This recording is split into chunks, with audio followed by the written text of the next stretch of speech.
জোর করে কারো থেকে গুরুত্ব আদায় করতে যাবেন না। আপনার ব্যবহার আচরণ যদি কাউকে মুগ্ধ করে তাহলে সে অবশ্যই আপনাকে গুরুত্ব দেবে। একটা মানুষ যখন আপনাকে গুরুত্ব দেওয়া শুরু করবে তখন সে এমন ছোট ছোট বিষয়গুলো আপনার কাছে শেয়ার করবে যেগুলো শুনে আপনি রীতিমতো অবাক হয়ে যাবেন। ভাববেন এইসব ছোট ছোট বিষয় কতটা গুরুত্বতার সাথে আপনাকে বলে যাচ্ছে।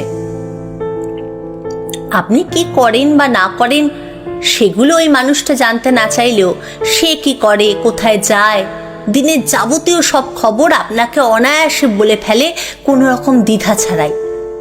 অর্থাৎ ওই মানুষটা আপনাকে প্রচণ্ড বিশ্বাস করে, আপনাকে ভরসা করে, আপনার উপর আস্থা রাখে।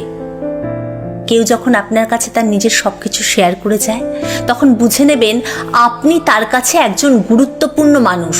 তার যাবতীয় খবর আপনাকে না বলা পর্যন্ত তার ভালো লাগে না। সে চায় আপনি সব কিছু যেন জানেন, আপনার কাছে সে নিজেকে তুলে ধরতে চায়। জীবনে এমন কেউ যদি আপনার থেকে থাকে তাহলে তাকে হারাবেন না প্লিজ। বিশ্বাস করুন, অমন মানুষ লাখে একজনও খুঁজে পাওয়া দায়। এই যুগে কারো মনে জায়গা নিতে পারা আজকাল খুব সহজ নয়, এটা বড় ভাগ্যের ব্যাপার। মানুষটার বিশ্বাস রক্ষা করে চলবেন, দেখবেন আপনার কোনো বিপদে আর কাউকে না পেলেও ওই মানুষটাকে ঠিকই পাশে পাবেন।